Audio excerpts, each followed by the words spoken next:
Hello, Big Show nerds.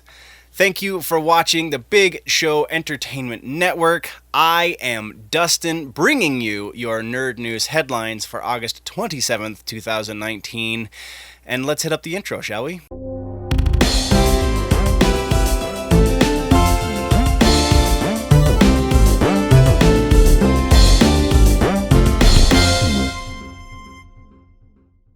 Real quick, nerds, before we get into the news, I do have to let you know that Salt Lake Comic-Con, or FanX Salt Lake Comic Convention, if you want to be proper about it, so you don't get sued, is coming up September 5th, 6th, and 7th, which means next week. Which also means next week we will likely only have one episode. And the following week is very potentially going to be the same. Depends on how my travels go, and it also depends on how fast I can get the research done for the episode and all that jazz. So, that being said, anticipate the next week at the very minimum will be one episode, and then the week following potentially will follow suit. And now, we'll get into the news. We are talking TV news, and first thing in TV news, we've got a bunch of stuff this episode's coming from D23, so be prepared. We're talking about most of the things anyway that come from D23. We've already done some things that came from D23. You can check the channel and maybe the card for all of that, or the card, I guess. But yeah, so Obi-Wan just got announced that being a part of the current universe, being that Ewan McGregor has signed on to be Obi-Wan again, we kind of anticipated it would be a younger Obi-Wan story, and it was confirmed that this Obi-Wan series will be happening at the same time in the canon as the Solo series, which also means that it's bridging the gap between the prequel trilogy and the Holy Trilogy. So, interesting, at least we know where it stands, right? Next, we got the official announcement at D23 again that Ms. Marvel is going to be a thing, and there have been rumors plenty about the possible inclusion of Brie Larson, though that's kind of remains to be seen. My honest theory is that Brie Larson isn't going to be, at least not to begin with, is not going to be in the series until after we get Ms. Marvel into movies, because after the movies, then I think Brie Larson will be convinced because she's got that kind of ego, but I honestly think that the series is going to show, like, Captain Marvel on TV, and that's going to be what inspires our Kamala Khan in this series. That's going to be a change to the storyline, to the way the comic books did it. So a lot of people are going to be mad, but I honestly think it's going to be something along those lines. Next, also announced at D23 was She-Hulk. Again, potential rumors for the inclusion of Mark Ruffalo's actual Hulk is less, I don't know, this one's a weird one because of their weird relationship with Universal. Universal technically owns the movie rights for the Hulk, which presumably would include She-Hulk. But Universal hasn't really been able to do anything with it, kind of like Sony didn't really do a whole lot with Spider-Man, a whole lot that was good with Spider-Man before the Marvel deal kind of got refigured. So now Universal, I don't know, maybe they're getting weak on their deal, or maybe because this is technically a TV series, the rights are different. I'm uncertain. I will be keeping up on this as more comes out. Next, also announced at D23 will be Moon Knight, which means the previous three shows, Ms. Marvel, She-Hulk, and Moon Knight, are very potentially going to be, we're not going to see them in Phase 4. It's just not going to happen. But this is kind of a proving ground during the Phase 4 timeline that maybe we will see them in Phase 5. I'm talking movies, because obviously we're seeing them in Phase 4 in the TV series, right? So this might be potentially gearing up to introducing some or all of these characters, or maybe just one of these characters, for a Phase 5 movie, which Moon Knight would definitely be my choice, but that's just me. Next, also strangely from D23, because it's just weird to think of the Simpsons at a Disney event, but at D23, Matt Groening confirmed to fans that yes, indeed, Apu is staying in the series. He also later in that same panel or whatever the discussion was, he also said that we are going to be seeing very potentially either a spin-off or a new movie, or potentially both, which would be weird because The Simpsons is probably the longest, I believe, the longest running animated show on television, and it has yet to get a spin-off show. So Family Guy had 2 freaking spin-offs, and it's at least, oh man, I don't even know what the age gap is between the 2 of them, but it's fairly significant, and we got 2 Family Guy spin-offs. It's just a weird. That's awesome. I would love it. I'm rambling. We're moving on. Our final announcement, TV-wise, from D23, is the What If episode count, which is 23 episodes. And for those of you playing the home game, there have been 23 Marvel movies. So the presumption is that every one of the Marvel movies is getting a What If episode. Now, that What If is an animated series, so it's going to be less costly to produce, but it is going to be a thing that all of the screen actors are coming back to voice their characters for the show, which presents an interesting dilemma because 2 of those movies are Spider-Man movies. Homecoming and Far From Home both technically are Tom Holland as Spider-Man, and now that we know that relationship is tenuous at best, because right now there currently isn't technically a relationship there, though I do hear reports they are still working on it. No real update from the last episode on that side of things, but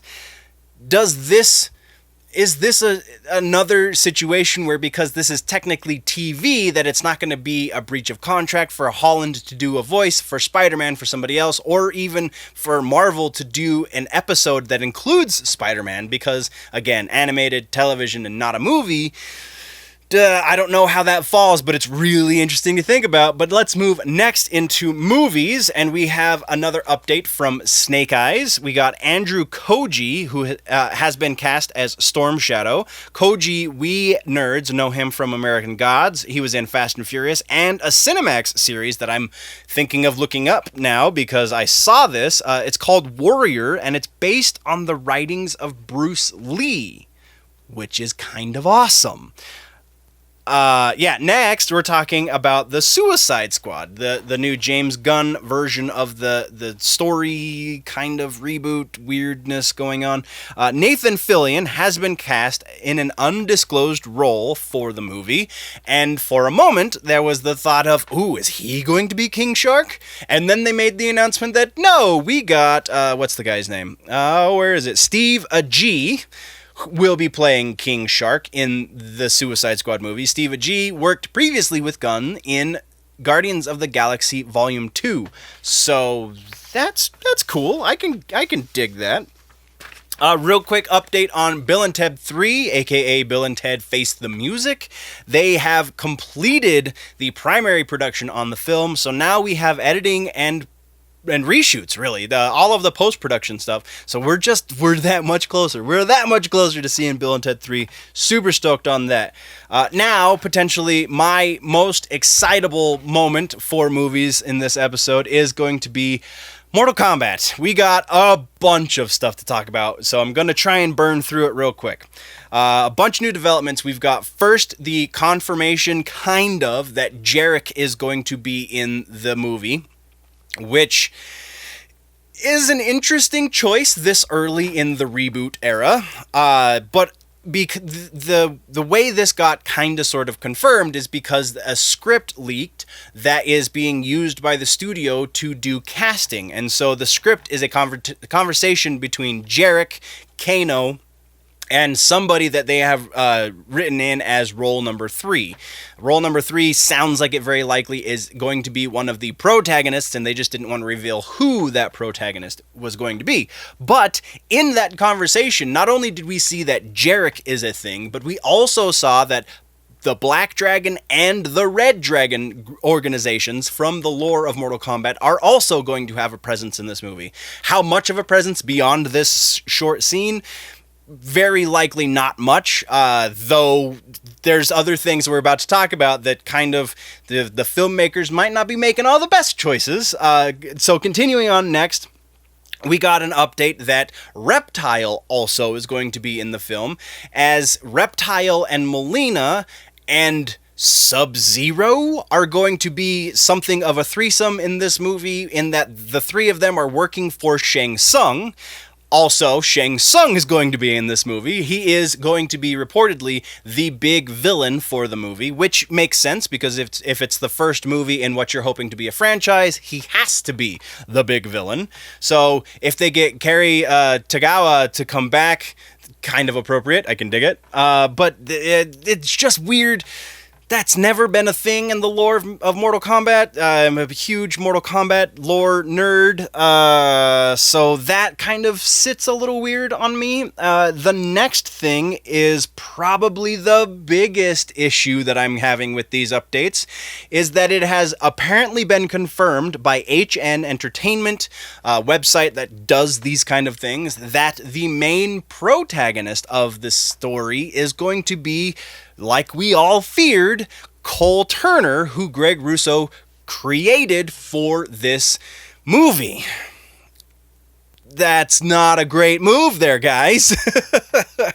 There's so many amazing protagonists because the story is so multidimensional and so interwoven, that if you add to that and it isn't the most incredible thing about what you've done, and then it's going to be the worst thing about what you've done. And there's very, very, very, very small window for error, and I don't think they're going to be able to hit that.